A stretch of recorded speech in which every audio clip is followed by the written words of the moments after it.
And I'm going to show a tweet here from Van Eck.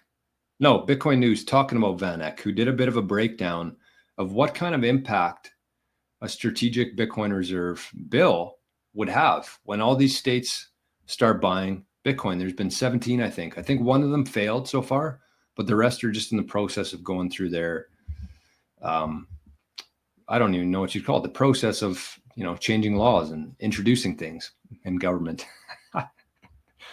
I ignore government as much as I can, so I don't know all the terminologies. But anyways, they're talking about the impact of states buying Bitcoin.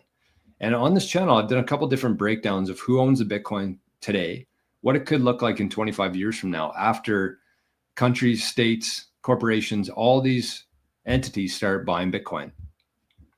And I'm going to tell you, I was way off with my calculation. So I'm going to show you what I'm talking about here with this tweet, and then we're going to look at my spreadsheet and see how things, how wrong I was, essentially.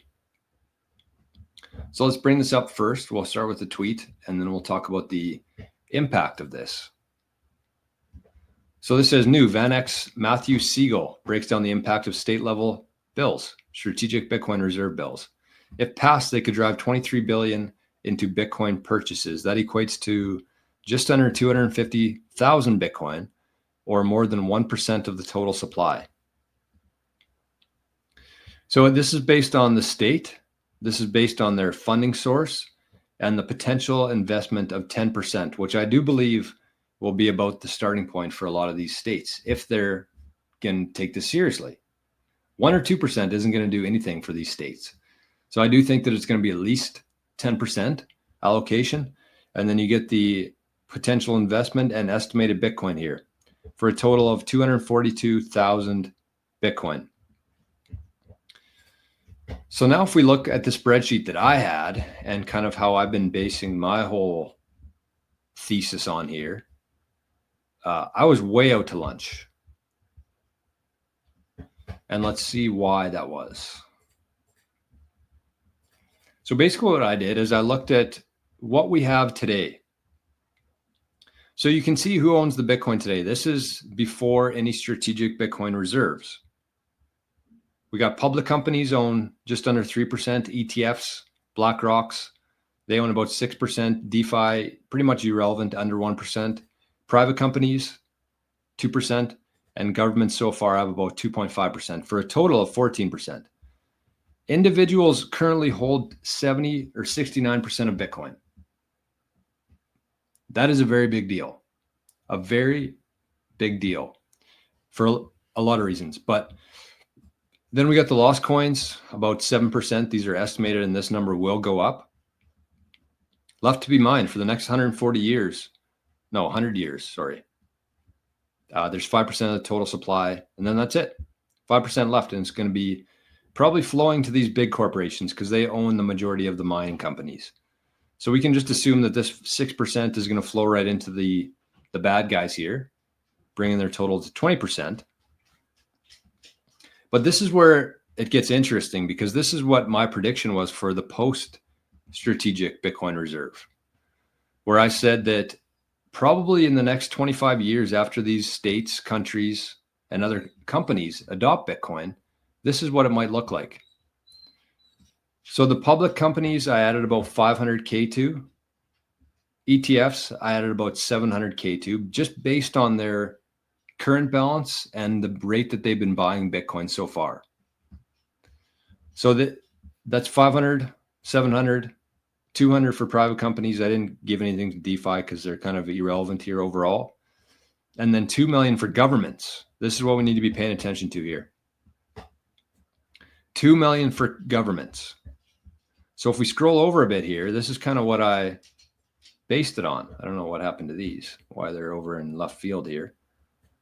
But I said that the US would get about 1 million coins. That's what the strategic reserve bill said, that they were going to acquire 200,000 Bitcoin for 5 years for a total of 1 million Bitcoin. China, I said they want to obviously compete with the US as a superpower in the world.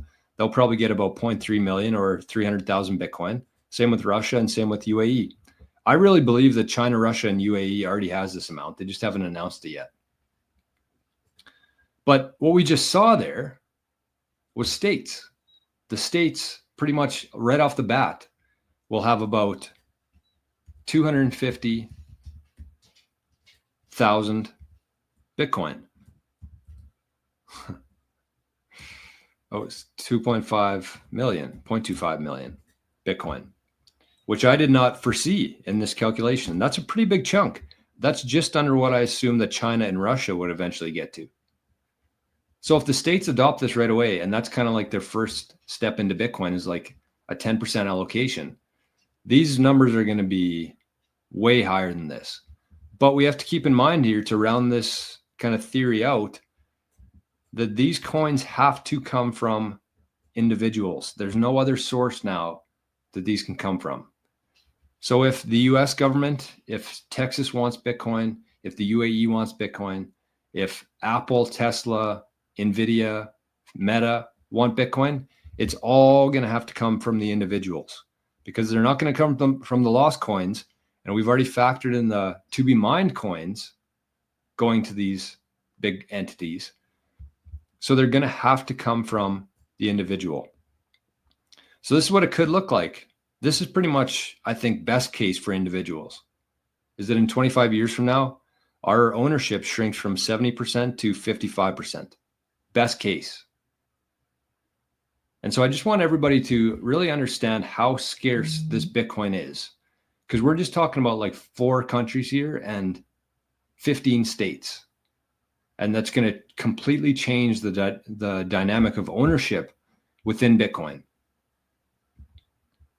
So, moral of the story here, and what excites me most about this whole Bitcoin thing and scarcity and what's driving it, is that if you understand that the longer you hold on to your Bitcoin, the less of it you're going to have to spend. The reason that works is because these big entities, the governments, the public corps, the hedge funds, the BlackRocks, they can only get Bitcoin from us. That's their only source now, other than the mining, but there's only 5% of coins left to be mined over the next 100 years. So that Bitcoin can only come from us. And the longer you hold out, the more they're going to have to pay because they cannot print or create Bitcoin. It's the only asset that has ever existed like that before. So if they can't print it or create it, they have to get it from us.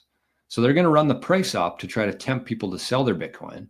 They're going to get rid of the capital gains tax to try to tempt people to sell their Bitcoin. But the longer you hold on to it, the more frustrated they're going to get, and the more they're going to have to pay for it. And the more they pay for it, the less you're going to have to sell to meet whatever needs you have in your life. So it is an absolutely perfect scenario for the individual right now. If you understand it, if you have the conviction and you're willing to hold on to it, regardless of what they're offering you. Because when you get to the point where you understand that there's real assets like Bitcoin and there's fake assets like the dollar.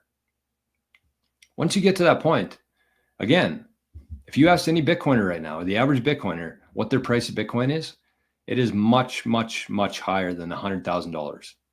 That's the people who are just getting into Bitcoin. That's the price that they're willing to pay for it. But the people who are going to be selling these coins to these big entities are going to want way more than that. I would honestly need about $100 or $100 million per Bitcoin for me to sell my whole stack. I might sell 2% if the price is right, maybe $1 million, maybe $5 million. I might sell another 2% if it gets to 50 million.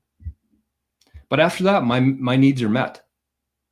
And any Bitcoiner has been living, if you're anything like me, you've been living pretty frugally. Is that even a word? Pretty scarce. You haven't been wasting a whole lot of money. You just basically buy what you need and nothing in excess. And so when you're trying to tempt these kind of people into selling this real asset for fake assets, it's just not going to happen. So I really believe that over this next decade, there's going to come a time where people just stop accepting fiat dollars for Bitcoin. So in the future, if you want Bitcoin, you're either going to have to trade your time and energy. You're going to have to be hired by a Bitcoiner or a Bitcoin company, or just provide value to people and they'll give you Bitcoin in return for it. Or you're going to have to trade real assets for it. Land, gold, a house, a truck, something that's real, not dollars. So it's going to happen. It's going to happen very quicker than people think. And we haven't even scratched the surface on seeing how scarce this asset is. Once these big companies like Coinbase, MicroStrategy, these countries, these states start showing their proof of reserves and actually showing how much Bitcoin they have, and you can make a simple spreadsheet and see just how much Bitcoin is left for the other 99% of the world, we're going to see true absolute scarcity that we've never even thought of before. And it's coming soon.